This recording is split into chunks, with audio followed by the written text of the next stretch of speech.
Good morning, everyone. Thanks INASAL 2024 for giving me this opportunity. Today, I'm going to speak about genome-wide association study to identify the potential genetic loci responsible for Budd-Chiari syndrome in Indian population. Study from AIIMS New Delhi. So, BCS is a vascular disease of the liver which is characterized by either a thrombotic occlusion of the hepatic venous outflow tract, which may include hepatic veins as well as inferior vena cava, or a primary liver disease of the vessel wall. Data from India indicates that inherited hypercoagulable disorders contribute around 30% of BCS cases and acquired disorders account for another 20 to 30%. It is known to a cause of parenchymal injury leading to liver cirrhosis, SCC, and even acute on chronic liver failure. There is no known genetic factor responsible for BCS till now. So the aim of this study was, we did genome-wide association study to explore the genetic basis of the BCS in the Indian population. So we performed genome-wide association study for 262 HVOTO and 265 healthy controls. The SNP genotyping was carried using a bead chip based SNP array. The GWAS analysis was done by Genome Studio software, and the SNPs were annotated for their respective genes and their functional roles, molecular pathways were analyzed. So this was the study schematic. So these were the patients that we enrolled in our study, 262 patients and 265 controls. So the mean age of patients were 27.5 years, while control it was 32 years. And there was clear-cut differences in the biochemical and clinical parameter of cases and controls. So for this GWAS analysis, this is the QQ plot, and the lambda value was about 1.06, and this was the Manhattan plot, and we find several SNPs that were correlated with this BCS phenotype. So in our GWAS analysis, there was significant association was observed for several SNPs that was found to be associated with BCS phenotype, and these SNPs were as such: RS14104546, RS19080358, RS717861, RS142868311. And upon gene ontology analysis, we observed that these SNPs that we found significant are functionally associated with hepatocellular carcinoma phenotype, atrial septal defect, atriovenous malformation, as well as factor 11 deficiency. But the key was that in GWAS analysis, we include both SNPs from the exonic as well as intronic region. All the SNPs that we found significant were in intronic region of the genome, so they may not be directly linked to this particular phenotype, but they may have a regulatory role in this particular phenotype. So the next thought we came to that, is there in coding region of the genome, is there any variants that may be responsible for this particular phenotype? So we did whole exome sequencing for 70 subjects. So whole exome sequencing was conducted for subjects using the Illumina platform. Quality control checks were performed using FastQ tools, and the GetK pipeline was used for the analysis to get these variant calling files. Genes were mapped and their associated pathways were examined.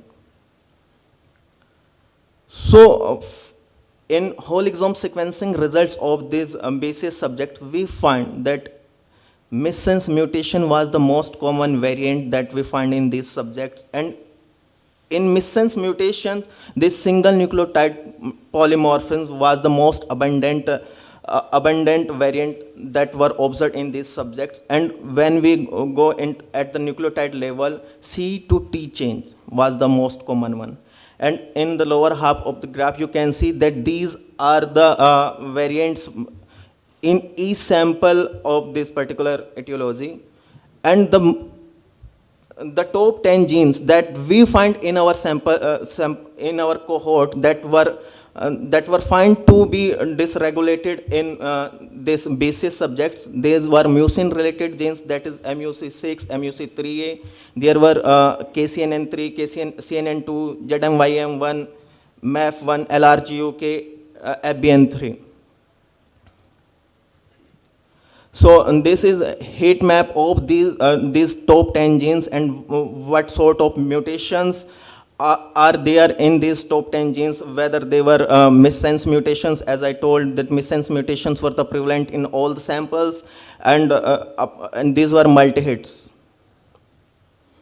So then we did gene ontology analysis and KEGG analysis for these top 10 genes in BCS subjects, and we found that this glycan processing and glycan processing and immune activation are the key biological process that may be regulated by these top 10 genes. And at molecular function, we can see that they have a role, these extracellular matrix structural constituents, these top 10 genes, and they have a role in this regulatory pathway by using this DNA binding thing. And in KEGG analysis, we find that there are several disease pathways that are associated with these particular top 10 genes, and we found that these TLR receptor, T17 cell receptors, and non-homologous end joining are the one that are the key disease pathways that are regulated by these particular genes.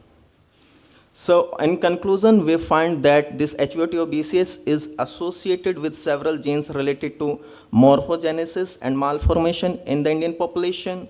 Whole exome sequencing results highlight several mutations in genes responsible for mucus formation, HLA class 1, contributed to chronic liver injury, and potentially may have a role in BCS etiology. These significant SNPs altogether may have a potential for early diagnosis, to be an early diagnostic gene panel for these BCS subjects in Indian population.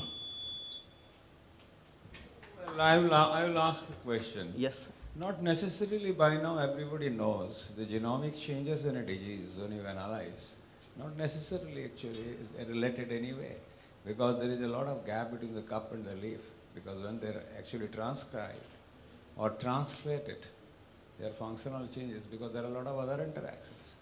So how can you conclude that? You can say that these are the SNPs we found in introns and exons, but we have not done that transcriptomic analysis or translational analysis to validate whether the genomic analysis presumption has some association with the translational end. Yes, sir, that's true that we did not did any transcriptomics and translational analysis, but we are in midway of this study. In forward study, we will do that transcriptomic analysis. But the main thing was that recently there was a Chinese study that they did GWAS and this whole exome sequencing. So at that, it came last year, August. So we didn't. That's the point. There are so many diseases, GWAS and whole genome sequencing as leading us to nowhere, actually. That's the point. Can I ask you a very important question? Yes, sir. You have taken a case control study design Yes, sir. in the cases, and in the controls you do expect some of these SNPs to be abnormal. But I think what I find lacking here is it would have been better if you have taken a family control. Yes, sir. Because, no, I'll complete it. Yes, sir.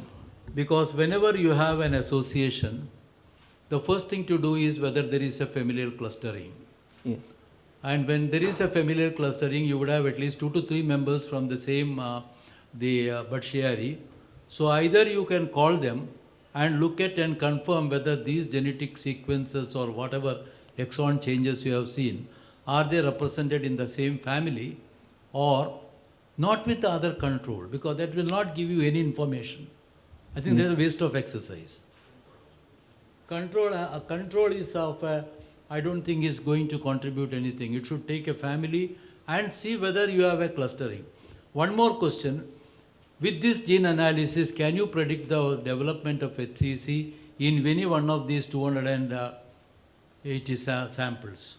Based on your some changes which are related to either HCC or atrial septal defect, arteriovenous abnormalities. So can you predict anyone likely to develop Because you should have, when you do a genome studies, you should have three things.